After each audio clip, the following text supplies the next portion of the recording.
அதிகாரம் வந்து 30 வாய்மையை பத்தி நம்ம பார்க்க போறோம் வந்து. இப்போ வாய்மை அப்படின்றது வந்து என்ன சொல்றாரு வள்ளுவர் அப்படின்னா வந்து பார்த்தீங்கன்னா, யாதெனின் யாதும் ஒன்றும் தீமை இல்லாத சொல் அப்படின்னு சொல்லி முதல் குறளே வந்து அதுக்கான விளக்கத்தை வந்து கொடுத்துட்றாரு வாய்மைக்கு வந்து. வாய்மை எனப்படுவது யாதெனின் யாதொன்றும் தீமை இல்லாத சொல்லல் வந்து. வாய்மை என்று கூறப்படுவது எது என்றால் அது மற்றவருக்கு ஒரு சிறிதும் தீமை இல்லாத சொற்களை சொல்லுதல். அதுதான் வாய்மை. வாய்மை வாய்மைக்கான அர்த்தம் அப்படின்னா மற்றவங்களுக்கு தீங்கு ஏற்படுத்தாத சொல்ல நீங்க பயன்படுத்துறீங்க அப்படின்னா அதுதான் வாய்மை. அதான் சிறந்த வாய்மை வந்து. அடுத்து பொய்மையும் வாய்மை எடுத்த குறை தீர்த்த நன்மை பயக்கும் எனின். அடுத்த குறள் என்ன சொல்றாரு அப்படின்னு பாத்தீங்கன்னா, குற்றம் தீர்ந்த நன்மையை விளைவிக்குமானால் வந்து குற்றம் தீர்ந்த நன்மை நல்லதுதான் நடக்கும் இதனால அப்படின்னா பொய்யான சொற்களும் வாய்மை என்று கருதத்தக்க இடத்தை பெருமணும். பொய்யான சொற்கள் கூட என்ன சொல்றாரு அப்படின்னா வள்ளுவர் வந்து வாய்மை தான். இப்போ ஒருத்தர் வந்து பாத்தீங்கன்னா ரொம்ப உடல் நோய்வாய்ப்பட்டு இருக்கிறாரு. அப்ப வந்து மருத்துவர் வந்து சொல்றாரு கடினம், இவர் வந்து பிழைப்பது வந்து கடினம் அப்படின்னு சொல்லி சொல்றாரு. அப்ப அந்த இடத்துல போயிட்டு நான் வந்து பாத்தீங்கன்னா ஆமா மருத்துவர் சொல்லிட்டாரு, நீங்க கூடிய சீக்கிரத்திலேயே வந்து பாத்தீங்கன்னா ஆர்ஐபி தான் உங்களுக்கு அப்படின்னு சொல்லி நீங்க போய் சொல்ல முடியாது வந்து. அங்கேயும் நம்ம என்ன பண்ணுவோம் அப்படின்னா வந்து பாத்தீங்கன்னா அவர் வந்து பாத்தீங்கன்னா இருக்கக்கூடிய காலத்திலையும் வந்து பாத்தீங்கன்னா தைரியத்தோட வந்து பாத்தீங்கன்னா இல்ல நீங்க வந்து நல்ல ஆரோக்கியமா வந்து பாத்தீங்கன்னா பழைய நிலைமைக்கு வந்துருவீங்க அப்படின்னு சொல்லிட்டு நம்ம சொல்றோம்ல வந்து. மருத்துவரே சொல்லிட்டாரு. சொன்னதுக்கு அப்புறமா நம்ம போயிட்டு என்ன பண்றோம்னா அங்க போயிட்டு ஒரு பாசிட்டிவா சொல்றோம்ல அந்த எதுக்காக அப்படின்னா அப்படி நம்ம சொல்ற அந்த இதனால நம்மளுடைய எண்ணமும் அவருடைய மனதில் வந்து விதைக்கும் போது அவரும் வந்து அதை ஆணித்தரமா நம்பும் போது வந்து சில நேரங்கள்ல வந்து பாத்தீங்கன்னா மருத்துவர் சொல்லியும் கூட வந்து பாத்தீங்கன்னா நல்ல நிலைக்கு வந்து பாத்தீங்கன்னா தேடி திரும்பி வரக்கூடியவர்கள்லாம் இருக்கதான் செய்றாங்க. மருத்துவர் கையை விரிச்சதுக்கு அப்புறமும் வந்து பாத்தீங்கன்னா ஆரோக்கியமா வாழ்ந்தவங்களும் இருக்காங்க வந்து. அந்த மாதிரி எல்லாம் இருக்கக்கூடியது நம்ம பார்க்கலாம். அதே மாதிரி துன்பப்பட்டுட்டு இருக்காரு ஒருத்தர் அப்படின்னு வந்து பாத்தீங்கன்னா அந்த துன்பத்துக்கான காரணம் எல்லாமே உங்களுக்கு தெரியும். தெரிஞ்சாலும் இருந்தா என்ன பண்ணுவீங்கன்னா இல்ல கவலைப்படாதீங்க இந்த நிலைமை வந்து மாறும். ஆனா உங்களுக்கு எதுவுமே தெரியாது. அது எப்படி மாறும் தெரியாது, எதனால மாறும் தெரியாது, அவர் என்ன பண்ண போறாரு தெரியாது, அவருக்கு யார் உதவி பண்ண போறாரு தெரியாது. ஆனா நீங்க சொல்லக்கூடிய அந்த வார்த்தை அப்படின்றது வந்து பாத்தீங்கன்னா என்ன சொல்றீங்க வந்து உங்களோட நிலை வந்து மாறும் அப்படின்றது சொல்றீங்க. மாறும் அப்படின்றது என்னன்னா நல்ல நிலைமைக்கு நீங்க போவீங்க அப்படின்னு சொல்லி சொல்றது. அப்ப குற்றம் தீர்ந்த நன்மையை விளைவிக்குமானால் பொய்யான சொற்களம் வந்து வாய்மை என்று கருதத்தக்க இடத்தை வந்து பெருவனவாம் அப்படின்னு சொல்லி சொல்றது. அதே மாதிரி பயத்துல இருக்கிறவங்களுக்கு தைரியம் சொல்றது வந்து பாத்தீங்கன்னா தைரியம் அப்படின்றது வந்து என்ன அப்படின்னா வந்து பாத்தீங்கன்னா அந்த தைரியம் கொடுத்து அவங்க வந்து அந்த செயலை வந்து செய்ய வைக்கிறது. அப்படி செஞ்சுட்டாங்க அப்படின்னும் போது வந்து என்ன ஆகும் அப்படின்னா வந்து பாத்தீங்கன்னா அவங்க அதுக்கப்புறம் அவங்க பயம் இல்லாம அவங்க வாழ்றதுக்காக நீங்க கொடுத்த ஒரு தைரியமானதா இருக்கும். அதுதான் சொல்றது. அடுத்து தன்னெஞ்சு அறிவது பொய்யற்க பொய்த்த பின் தன்னெஞ்சே தன்னை சுடும். இது எல்லாருக்குமே ஏற்படக்கூடிய ஒன்று. என்னன்னா ஒருவன் தன் நெஞ்சம் அறிவதாகிய ஒன்றை குறித்து பொய் சொல்லக்கூடாது. நமக்கு தெரிஞ்சே நம்ம பொய் சொல்லணும். அப்படி சொல்லும் போது வந்து பாத்தீங்கன்னா என்ன ஆகும் அப்படியே நமக்கு வந்து உள்ளுக்குள்ள குத்திக்கிட்டே இருக்கும். என்னடா இது நம்ம பொய் சொல்லிட்டோமே அப்படின்றது வந்து உள்ளுக்குள்ள இருக்கலாம். அதுதான் சொல்ற வள்ளுவர். பொய் சொன்னாலும் அதை குறித்து தன் நெஞ்சமே தன்னை வருத்தும். நம்ம நெஞ்சமே இப்படி பண்ணிட்டோமே நம்ம தேவையில்லாம இந்த பொய்யை வந்து சொல்லிட்டோமே உண்மையை சொல்லியிருக்கலாமா தைரியமா அப்படின்னு சொல்லிட்டு வந்து தோணும்ல அதுதான். அப்போ வந்து பாத்தீங்கன்னா உண்மையை வந்து மறைக்காம சொல்லணும் அப்படின்றதுதான் வந்து வள்ளுவர் வந்து சொல்றாரு. பொய் இங்க சொல்லக்கூடாது. தெரிஞ்சே நம்ம போய் சொன்னோம் அப்படின்னா வந்து பாத்தீங்கன்னா மத்தவங்க வந்து ஒண்ணும் பண்ண மாட்டாங்க. உங்க நெஞ்சமே உங்களை என்ன பண்ணணும்னா பொய் சொல்லியிருக்கீங்க அப்படின்னு சொல்லி போட்டு உங்களை வருத்தி எடுக்கும் அப்படின்றத வள்ளுவர் வந்து சொல்றாரு வந்து. உள்ளத்தால் பொய்யாது உலகின் உலகத்தார் உள்ளத்துள் எல்லாம் புலன். ஒருவன் தன் உள்ளம் அறிய பொய்யில்லாமல் நடப்பானால் அத்தகையவன் உலகத்தாரின் உள்ளங்களில் எல்லாம் இருப்பனவான். எல்லாருடைய மனதிலையும் நீங்க இருக்கணும்னு ஆசைப்பட்டீங்க அப்படின்னா வந்து பாத்தீங்கன்னா நம்ம நல்லா அழகா ட்ரெஸ் பண்ணிட்டு அப்புறம் வந்து பாத்தீங்கன்னா மற்றவங்களை அட்ராக்ட் பண்ற மாதிரி பல பொருள்கள் வந்து நம்ம கையோட வச்சுட்டு இருந்தோம் அப்படின்னா எல்லாருடைய உள்ளத்திலையும் நம்ம இடம்பெற முடியாது அப்படின்ற. எப்படி இடம்பெறலாம் அப்படின்னா ஒருவன் தன் உள்ளம் அறிய பொய் இல்லாமல் உள்ளம் அறிய அப்படின்னா நமக்கே தெரியும் நம்ம பொய் சொல்லல அப்படின்றது இருக்குல்ல அந்த அளவுக்கு இருக்கணும். மற்றவங்களுக்காக சொல்றது இல்ல அவனுடைய உள்ளம் அறிய பொய் இல்லாமல் நடப்பானால் அத்தகையவன் உலகத்தாரின் உள்ளங்களில் எல்லாம் இருப்பனம் ஆகணும். அப்ப உலகத்தார் உள்ளத்துல இருக்கணும் அப்படின்னு நீங்க ஆசைப்பட்டீங்க அப்படின்னா வந்து பாத்தீங்கன்னா உங்க உள்ள மாதிரியே நீங்க போய் சொல்லவே கூடாது. தெரிஞ்சு நான் போய் சொல்லல அப்படின்னு சொல்லி சொல்றீங்களா அதுவும் உண்மையா இருக்கும். அடுத்து அந்த டைலாக் சொல்றது எதுக்கு எனக்கு தெரியாம நான் போய் சொல்லியிருப்பேன் அப்படின்றதுக்காக தான் அந்த டைலாக்கே நம்ம சொல்றோம் வந்து எனக்கு தெரியாம நான் போய் சொல்லியிருப்பேன் அப்படின்னு சொல்லி சொல்லுவாங்க பாத்தீங்கன்னா அது ஏன் சொல்றோம் அப்படின்னா தெரிஞ்சு சொன்ன பொய்யை வந்து தெரியாம சொன்னேன் அப்படின்னு மாத்துறதுக்காக நம்ம சொல்லக்கூடியது அந்த வார்த்தையை நம்ம பயன்படுத்தணும்னு அவசியமே இல்லை. நான் சொல்றதெல்லாம் உண்மைதான் அப்படின்னு சொல்லிட்டு அப்படி நம்ம முடிச்சிடலாம். அடுத்து உண்மையா இருந்தா அடுத்து மனதோடு வாய்மை மொழியின் தவத்தோடு தானம் செய்வாரின் தலை. ஒருவன் தன் மனத்தோடு பொருந்த உண்மை பேசுவானானால் அவன் தவத்தோடு தானமும் ஒருங்கே செய்வாரை விட சிறந்தவன். தவம் பண்றான் ஒருத்தன், வந்து தவம் பண்ணி வரம் வாங்குறான். இன்னொருத்தன் தானம் பண்ணி புகழ் வந்து பாத்தீங்கன்னா பெறுறான். வந்து 2 பேரை விட சிறந்தவன் யாருன்னு சொல்லி வள்ளுவர் சொல்றாருன்னா, தன் மனத்தோட பொருந்தா உண்மையை வந்து பாத்தீங்கன்னா சரி தன் மனத்தோட பொருந்த உண்மையை பேசுவானால். உண்மையை பேசுறவன் வந்து பாத்தீங்கன்னா, தவம் பண்றவன், தானம் செய்றவன். இவங்கள விட சிறந்தவன் அப்படின்னு சொல்லி சொல்றாரு. அப்ப நம்ம முடிந்த வரையில வந்து பாத்தீங்கன்னா, செல்லும் இடங்கள்லாம் அறம் செஞ்சுட்டு போற மாரி வந்து பாத்தீங்கன்னா, வந்து ஸோ எங்க வந்து நன்மை பயக்குமோ அங்க மட்டும் தான் நம்ம பொய் சொல்ற மாரி இருக்கணும். மற்ற இடங்கள் எல்லாம் வந்து நம்ம என்ன பண்ணக்கூடாது, உண்மையை மட்டும் தான் பேசணும். பொய்ய வந்து சொல்லவே கூடாது. அப்படின்றது தான் வள்ளுவர் சொல்லக்கூடிய ஒன்றா இருக்கு அப்படி பார்க்கணும். அடுத்து பொய்யாமை அன்ன புகழில்லை எய்யாமை எல்லா அறமும் தரும். வந்து ஒருவனுக்கு பொய் இல்லாமல் வாழ்தலை போன்ற புகழ்நிலை வேறொன்றும் இல்லை. வந்து ஸோ பொய் இல்லாம வாழ்றது அப்படின்றது வந்து அதை தவிர்த்து புகழ்நிலை வேற ஒண்ணும் இல்லை. வந்து அஃது அவன் அறியாமலே அவனுக்கு எல்லா அறமும் கொடுக்கும். அவன் எதிர்பார்க்காத ஆரம்பம் அவனை வந்து சேரும். நல்ல விஷயம்லாம் அவனை வந்து சேரும் அப்படின்னு சொல்லி சொல்றாங்க. அப்ப ஒருவனுக்கு பொய் இல்லாமல் வாழ்தலை போன்ற புகழ்நிலை. பொய் இல்லாமல் அப்படின்றது என்ன சொல்ல வரோம் அப்படின்னா, நம்ம வந்து பொய் பேச மாட்டோம். சில நேரங்கள்ல வந்து நம்ம மிகைப்படுத்தி சொல்லுவோம். அதுவே ஒரு பொய்யான ஒன்றா மாறிடும். வந்து இருக்கிறத இருக்கிற அளவுல நம்ம பேசணும் அப்படின்றத மட்டும் நம்ம மனதுல வந்து நிறுத்திட்டோம் அப்படின்னா வந்து பாத்தீங்கன்னா, அப்ப அது கரெக்ட்டா வந்து நம்ம சொல்றவங்க கிட்ட வந்து பாத்தீங்கன்னா சரியா போய் சேரும். நம்ம கொஞ்சம் கூட எக்ஸ்ட்ராவா ஒரு 2, 3 பிட்ட சேர்த்து போடுறது அப்படின்னு போடுறது அதுதான் பொய்யா போய் அதனோட விளைவு அப்படின்றது வந்து என்ன ஆகுது அப்படின்னா வந்து நம்மளை பத்தி அவங்க வந்து அப்பவே அவன் வந்து பொய் தான் சொன்னான் அப்படி சொல்லிட்டு ஒரு முடிவுக்கு வந்து வந்துருவாங்க. அந்த மாதிரி ஒரு முடிவுக்கு வரக்கூடாது அப்படின்னா இருக்கிறத கரெக்டா இருக்கிற அளவுல மட்டும் நம்ம சொல்லும்போது வந்து பாத்தீங்கன்னா நம்ம சொல்லக்கூடிய சொல் எல்லாமே உண்மையா தான் இருக்கும் அப்படி பக்கம் வந்து அப்படி இருந்தோம் அப்படின்னா வந்து பாத்தீங்கன்னா அவனுக்கு எல்லா அறமும் கொடுக்கும் அப்படின்றத வந்து பாத்தீங்கன்னா வள்ளுவர் வந்து சொல்லக்கூடிய ஒன்றா இருக்கு. அடுத்து பொய்யாமை பொய்யாமை ஆற்றின் அறம்பிற செய்யாமை செய்யாமை நன்று. பொய்யாமை ஆகிய அறத்தை உண்மையாகவே போற்றி வாழ முடிந்தால் மற்ற அறங்களை செய்தலும் நல்லதாகும். இப்ப மற்ற அறங்கள் செய்யறது அப்படின்றது வந்து பாத்தீங்கன்னா நல்லது. பொய்யாமை இருந்தா வந்து பாத்தீங்கன்னா அது இல்லாம செய்யறதுனால ஒரு பிரயோஜனமும் இல்லை அப்படின்றத நம்ம வந்து எடுத்துக்க வேண்டிய ஒரு பொருளா இருக்கு ஸ்ரீபக்கம் வந்து புறந்தூய்மை நீரான் அமையும் அகந்தூய்மை வாய்மையால் காணப்படும். வந்து புறந்தூய்மை அப்படின்னா நம்ம டெய்லியும் வந்து பாத்தீங்கன்னா குளிக்கிறது வந்து புறந்தூய்மை அப்படின்றது வந்து பாத்தீங்கன்னா புறத்தை தூய்மையாக்கணும் நீர் தான் வந்து அது வந்து பாத்தீங்கன்னா புறத்தை தூய்மையாக விளங்குறதுக்கு நீரினால் ஏற்படும். அது போல அகம் தூய்மை அப்படின்றது வந்து பாத்தீங்கன்னா அகம் வந்து தூய்மையா இருக்கணும் அப்படின்னா வந்து பாத்தீங்கன்னா வாய்மையால் உண்டாகும். வாய்மை அப்படின்றது வந்து பாத்தீங்கன்னா என்னது தீமை இல்லாத சொல் மற்றவர்கள் தீமை ஏற்படுத்தப்படாத சொல் அப்படின்றத வாய்மை அப்படின்னு சொல்லி அது வந்து பாத்தீங்கன்னா அப்படி இருந்தாதான் நம்ம அகம் தூய்மையா இருக்கும் அப்படின்னு சொல்லி வள்ளுவர் வந்து சொல்றாரு வந்து அக தூய்மை அப்படின்னு. அடுத்து எல்லா விளக்கும் விளக்கல்ல சான்றோருக்கு பொய்யா விளக்கே விளக்கம். புறத்தில் உள்ள இருளை நீக்கும் விளக்குகள் எல்லாம் என்னது விளக்குகள் அல்ல அப்படின்னு சொல்லுவாங்க. வெளியே பார்க்கக்கூடிய விளக்குகள் வந்து இருள் நீக்குது அதெல்லாம் விளக்கு இல்ல. சான்றோருக்கு அகத்து இருள் நீக்கும் பொய்யாமை ஆகிய விளக்கே வந்து பார்த்தீங்கன்னா விளக்கு. அப்ப அகத்துல இருள் நீக்கணும் அப்படின்னா வந்து பார்த்தீங்கன்னா பொய்யாமை இல்லாம இருக்கணும். அப்படி இருக்கிறது தான் விளக்கு அப்படின்றது. அதுதான் வந்து உண்மையான விளக்கம் வந்து யார் சொல்றாங்கன்னா சான்றோர் வந்து சொல்றாங்க. யாமையா கண்டவற்றுள் இல்லை எனை தோன்றும் வாய்மையின் நல்ல பிற வந்து யாம் உண்மையாக கண்ட பொருள்களுள் வாய்மையை விட எத்தன்மையாலும் சிறந்தவைகளாக சொல்லத்தக்கவை வேறு இல்லை.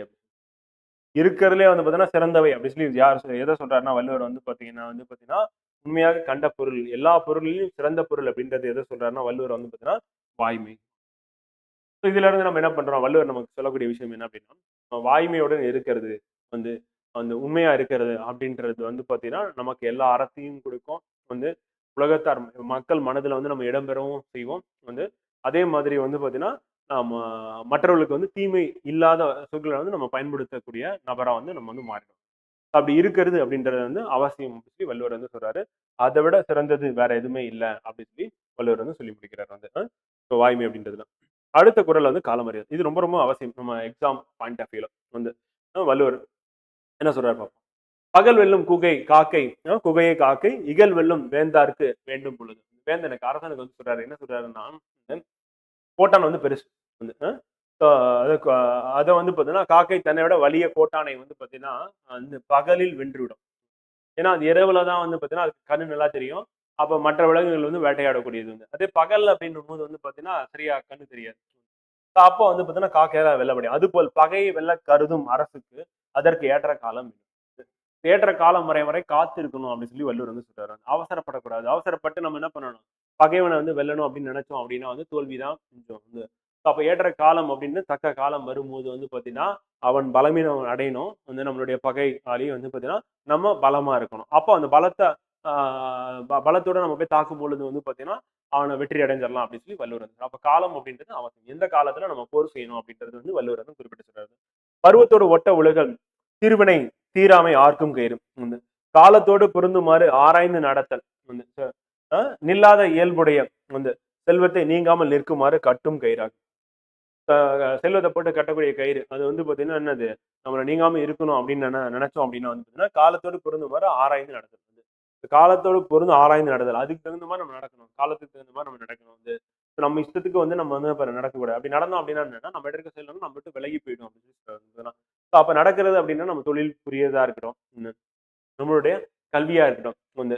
அப்ப அந்த கல்வி செல்வம் அப்படின்றது வந்து நம்ம இடையே இருக்கணும் அப்படின்னா காலத்தோடு வந்து என்ன பண்ணுவோம், பொருந்து மாதிரி நம்ம என்ன பண்ணுவோம், நம்ம வந்து செயல்படணும்.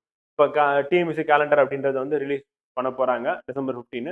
அப்படி ரிலீஸ் பண்ணிட்டாங்க அப்படின்னா என்ன பண்ணணும்னா அப்ப அந்த காலத்தை வந்து கருதி நம்ம என்ன பண்ணுவோம், அதுக்கு தகுந்த மாதிரி வந்து நம்ம நடந்தோம் அப்படின்னா வந்து பாத்தீங்கன்னா அந்த கல்வி செல்வம் அப்படின்றது நமக்கு என்ன பண்ணும், நமக்கு ஒரு நல்ல ஒரு வேலையை வந்து பாத்தீங்கன்னா வாங்கி கொடுக்கும் அப்படின்றதையும் நம்ம எடுத்துக்கலாம். அடுத்து அறிவினை என்ப உழவோ கருவியான் காலம் அறிந்து செய்யும் செயலை முடிப்பதற்கு வேண்டிய கருவிகளுடன் வந்து ஏற்ற காலத்தையும் அறிந்து செய்தால் அரிய செயல்கள் என்பவை உண்டு. இதை விட சிறப்பான செயல் வந்து வேற எதுவுமே இருக்காது. செய்யும் செயல் அப்படின்றது வந்து பாத்தீங்கன்னா நீங்க எக்ஸாம் ப்ரிப்பேர் பண்றது அந்த ப்ரிப்பேர் பண்றதுக்கு வந்து பாத்தீங்கன்னா ஏற்ற கருவிகள் வந்து படிக்கிறதுக்கு தேவையான மொபைல், டேப், லேப்டாப் வந்து பாத்தீங்கன்னா இந்த வசதிகளை ஏற்படுத்திக்கிறது வந்து பாத்தீங்கன்னா அந்த மாதிரி வேற என்னென்னலாம் உங்களுக்கு படிப்பதற்கு என்ன தேவை, புத்தகங்கள், நோட்டு, இதெல்லாம் நோட் புக் இதெல்லாமே நீங்க வாங்கி வச்சுக்கிட்டீங்க அப்படின்னா வந்து பாத்தீங்கன்னா அதை பயன்படுத்தி நீங்க படிச்சீங்க அப்படின்னா வந்து பாத்தீங்கன்னா அதை விட அரிய செயல் வேற ஏதாவது இருக்கா அப்படின்னு சொல்லி வள்ளுவர் வந்து சொல்றாரு. அப்ப நமக்கு என்ன தேவையோ, படிப்பதற்கு என்னென்ன தேவையோ வந்து பாத்தீங்கன்னா அது எல்லாத்தையும் நம்ம என்ன பண்றது, கொண்டு வந்து அதை நம்ம செஞ்சோம் அப்படின்னா அதான் அரிய செயல் அப்படின்னு. ஞாலம் கருதினும் கைகூடும் காலம் கருதி இடத்தால் செய்யும் வந்து செயலை முடிப்பதற்கு ஏற்ற காலத்தை வந்து பாத்தீங்கன்னா அறிந்து இடத்தோடு பொருந்துமாறு செய்தல் உலகமே வேண்டும் என கருதினாலும் கைகூடும். அப்ப என்னன்னா காலத்தை அறிந்து வந்து இடத்தோடு வந்து பொருந்துமாறு வந்து எந்த இடத்துல எந்த காலத்துல பண்றோம் அப்படின்றதுதான் வந்து அவசியம். அப்ப எக்ஸாம் வரப்போகுது அப்படின்றது அனௌன்ஸ்மெண்ட் வந்து இப்ப வரப்போகுது அப்படின்னு தெரிஞ்சிருச்சு. அப்ப வந்து பாத்தீங்கன்னா காலம் தெரிஞ்சிருச்சு. இடம் அப்படின்றது வந்து பாத்தீங்கன்னா நீங்க எங்க உட்காந்து படிக்க போறீங்க, உங்களுக்கு டிஸ்டர்பன்ஸ் இல்லாத ஒரு இடம் என்ன, அது ரெண்டுத்தையும் நீங்க முடிவு பண்ணிட்டு அந்த காலம் கரெக்டா அந்த காலத்தை வந்து பயன்படுத்தி நீங்க பண்ணீங்க அப்படின்னா டெஃபினட்டா வந்து பாத்தீங்கன்னா எக்ஸாம் வந்து பாஸ் பண்றது அப்படின்றது உறுதி. இதுல வேற எந்த டவுட்டும் வேண்டியதில்லை. அடுத்து காலம் கருதி இருப்பார் கலங்காது ஞாலம் கருதுவார். உலகத்தை கொள்ள கருதுகின்றவர் அதை பற்றி எண்ணி கலங்காமல் அதற்கு ஏற்ற காலத்தை கருதி கொண்டு பொருத்தி இருப்பார். வேலைக்கு போனோம் அப்படி சொல்லிட்டு என்ன பண்றது, உட்காந்து கண் கலங்கிட்டு இருக்கிறதுல அர்த்தம் இல்லை. வேலைக்கு போறோம், அதுல எந்த ஒரு மாற்றம் எந்த ஒரு நமக்கு வந்து மாற்று கருத்தும் கிடையாது. அந்த வேலைக்கு போறதுக்கு ஏற்ற காலம் என்ன அப்படின்றது வந்து பாத்தீங்கன்னா இப்ப அடுத்து வரக்கூடிய நோட்டிபிகேஷன். அந்த நோட்டிபிகேஷனை பேஸ் பண்ணி நம்ம என்ன பண்ண போறோம், எக்ஸாம் வந்து ப்ரிப்பேர் பண்ண போறோம். காலம் எவ்வளவு காலம் நமக்கு இருக்கு, அந்த காலத்துல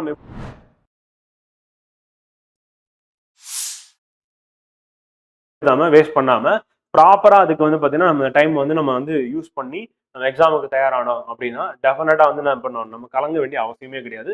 கண்டிப்பா அந்த தேர்வுல வெற்றி பெற்று வந்து பாத்தீங்கன்னா அரசு ஊழியரா வந்து பாத்தீங்கன்னா நீங்க ஆகிறது உறுதி அப்படின்றது அது. அப்ப கலங்கிறதுக்கு அங்க வேலையே இல்லை அப்படின்னு சொல்லி வள்ளுவர் சொல்றாரு. ஊக்கம் உடையான் ஒடுக்கம் பொருதகர் தாக்கற்கு பேரும் தகைத்து ஊக்கம் மிகுந்தவன் காலத்தை எதிர்பார்த்து அடங்கி இருத்தல் போர் செய்யும் ஆட்டுக்கடா தன் பகையை தாக்குவதற்காக பின்னே கால் வாங்குவதை போன்றது.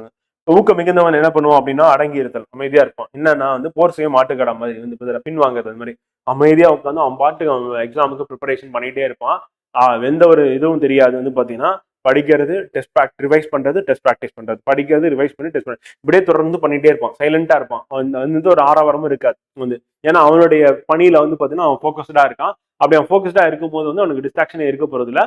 ஸோ அப்ப என்ன எக்ஸாம் வரும்போது வந்து பாத்தீங்கன்னா நாட்டுக்கடா மாதிரி வந்து அந்த கொஸ்டின் பேப்பர் பாக்குறது, படிக்கிறது, ஆன்சர் பண்றது, ஷேர் பண்றது அப்படியே கடற்கடன்னு போனா அது தேர்வு முடிஞ்சவனே அவனுக்கு கிடைக்கக்கூடிய அந்த மன நிறைவு அப்படின்றது வந்து பாத்தீங்கன்னா டெஃபினட்டா இந்த எக்ஸாம் வந்து நான் கிளியர் பண்ணிடுவேன் அப்படின்ற மனநிறைவு வந்து பாத்தீங்கன்னா. அப்ப ஊக்கம் மிகுந்தவன் வந்து பாத்தீங்கன்னா அடங்கி இருத்தல் அப்படின்னா வந்து பாத்தீங்கன்னா பாட்டுக்கு சைலண்டா என்ன பண்ணிட்டு இருக்கிறது, அடங்கி படிச்சுட்டு இருக்கிறது, ரிவைஸ் பண்றது, டெஸ்ட் ப்ராக்டிஸ் பண்றது அப்படின்றதான் வந்து தாக்குவதற்காக பின்னே கால் வாங்குவதிலே பண்றது வந்து. மற்றவங்க ஆரவாரமா வந்து பாத்தீங்கன்னா அதை படிச்சா அப்படி பண்ணியான்னு சொல்லி எதை பேசினாலும் சரிதான் வந்து பாத்தீங்கன்னா அதுக்கெல்லாம் நீங்க என்ன பண்ண ஈடு கொடுக்க வேண்டிய அவசியமே கிடையாது. நீங்க வந்து அடங்கி இருக்கிறது எதுக்காக அப்படின்னா வந்து பாத்தீங்கன்னா என்னது ஃபைனல் ரிசல்ட்ல வந்து பாத்தீங்கன்னா உங்க நம்பர் வர்றதுக்காக. அடுத்து பொல்லன ஆங்கே புறம் வேறார் காலம் பார்த்து உள்வேற்பார் ஒல்லியவர் வந்து அறிவுடையவர் பகை தீங்கு செய்த அப்பொழுதே உடனே புறத்தில் சினம் கொள்ள மாட்டார். நல்லா ஞாபகம் வச்சுக்கோங்க. எல்லா சூழ்நிலையிலும் எல்லா காலகட்டத்திலும் உங்களுக்கு வந்து இந்த குரல் வந்து பாத்தீங்கன்னா பயன்படும். வந்து வெல்வதற்கு ஏற்ற காலம் பார்த்து அகத்தில் சினம் கொள்ள வந்து உடனடியா இமீடியட்டா கோபத்தை வந்து காட்ட மாட்டாங்க. யாருன்னா அறிவுடையார் காட்ட மாட்டாங்க சொல்லி வள்ளுவர் வந்து சொல்றாரு. வந்து பாத்தீங்கன்னா காலம் பார்த்து காத்திருப்பார். வந்து பாத்தீங்கன்னா சினத்தை வந்து காமிக்கிறதுக்கான ஒரு காலம் வரும். அந்த காலம் பொறுத்து நம்ம காத்துட்டு இருப்பாரு அப்படின்னு சொல்லுவாங்க. வெல்வதற்கு ஏற்ற காலம் வந்து அந்த காலம் வரை நம்ம அமைதியா இருக்கும். உடனே வந்து கோவப்படக்கூடாது. கோவப்பட்டு கத்துனீங்க அப்படின்னு என்னன்னா அவங்களுக்கும் உங்களுக்கு வித்தியாசம் இல்லாம போயிடும். வந்து அப்ப என்னன்னா காலம் பார்த்து காத்திருந்து என்ன பண்ணுவாங்க, வெற்றி செய்யறேன் அப்படின்னு சொல்லி சொல்லுவாங்களா. ஸோ அதான் அதனுடைய அர்த்தம். வந்து பாத்தீங்கன்னா பேசுறியா பேசு அப்படின்னு சொல்லி விட்டுறணும். இப்ப யாராவது உங்களை வந்து பாத்தீங்கன்னா ஏளனமா பேசுறாங்க, இத்தனை வருஷம் படிச்சுட்டு இருக்க, இன்னும் வேலைக்கு போல, அப்படி இப்படின்னு சொல்லி எதை பத்தி பேசணும் அதை பத்தி எல்லாம் கவலைப்படாதீங்க. வந்து அப்புறம் என்ன பண்ணணும், எக்ஸாம் முடிச்சு ரிசல்ட் வந்ததுக்கு அப்புறம் வேலையில ஜாயின் பண்ணிட்டீங்கன்னு சொல்லிட்டு தெரியும் போது என்ன பண்ணுவாங்க, அவனே ஓடி ஒளிஞ்சுப்பான் உங்களை பத்தி பேசணும். இல்லைன்னா அவனே உங்க முன்னாடி வந்து சரண்டர் ஆயிடும். சரண்டர் ஆகும்போது வந்து பாத்தீங்கன்னா அன்னைக்கு என்ன சொன்னேன் அப்படி சொல்லி கேட்குறீங்களா, அதுதான் அவ்வளவு அதோட முடிஞ்சிடும். வந்து பாத்தீங்கன்னா ஸோ அதுதான் வந்து பாத்தீங்கன்னா அகத்தில் சினம் கொள்வார், ஆனா வெளியே உடனே காட்டப்படும். காலம் காத்து நம்ம அப்புறம் பாத்துக்கலாம் அதெல்லாம். வந்து அடுத்து சிறுநரை காணின் சுமக்க இருவரை காணின் கிழக்காம் தலை. இதுவும் ரொம்ப முக்கியம். ஏன் அப்படின்னா வந்து பாத்தீங்கன்னா சும்மா என்ன சொல்றதுன்னா தேவையில்லாம ரொம்ப வந்து விலை கொடுத்து வாங்குறதுக்கு சமம். வந்து என்ன பண்றோம்னா பகைவரை கண்டால் பொறுத்து செல்ல வேண்டும். பகைவரை பார்த்து அப்படியே திமிரிட்டு போறது அப்படின்றது வந்து பாத்தீங்கன்னா ரொம்ப தப்பு அப்படின்னு சொல்லி வள்ளுவர் சொல்றாரு. அப்பகைவருக்கு முடிவு காலம் வந்த போது அவருடைய தலை கீழே விடும். தன்னால அது நடந்துன்ற வள்ளுவர் வந்து பாத்தீங்கன்னா அவனுக்கு முடிவு அவனே தெரிப்பான், நீ ஒன்னும் அவசரப்படாத அப்படின்றது. வந்து பாத்தீங்கன்னா பகைவரை கண்டால் வந்து பொறுத்து தான் போகணும். வந்து பாத்தீங்கன்னா என்னது அப்பகைவருக்கு முடிவு காலம் வந்த போது அவருடைய தலை கீழே விடும். வந்து பாத்தீங்கன்னா நம்ம பொறையுடைமை ஏற்கனவே பார்த்தோம். பொறுமை அப்படின்றது ரொம்ப ரொம்ப அவசியம் சொல்லி அங்க வள்ளுவர் வலியுறுத்திருப்பாரு. இங்கேயும் வந்து பொறுத்து செல்லணும் அப்படின்னு சொல்லி சொல்றாரு. வந்து பாத்தீங்கன்னா அடுத்து 9வது குறள். எய்தற்கு அரியது இயந்த கால் அந்நிலையே வந்து செய்தற்கு அரிய செயல். கிடைத்தற்கு அரிய காலம் வந்து வாய்க்குமானால் வந்து நல்ல கரெக்டான காலம் வந்துருச்சு. காலம் வந்துருச்சுன்னா அடுத்து நோட்டிபிகேஷன் பிளானர் ரிலீஸ் பண்ணிட்டாங்க, காலம் வந்துருச்சு.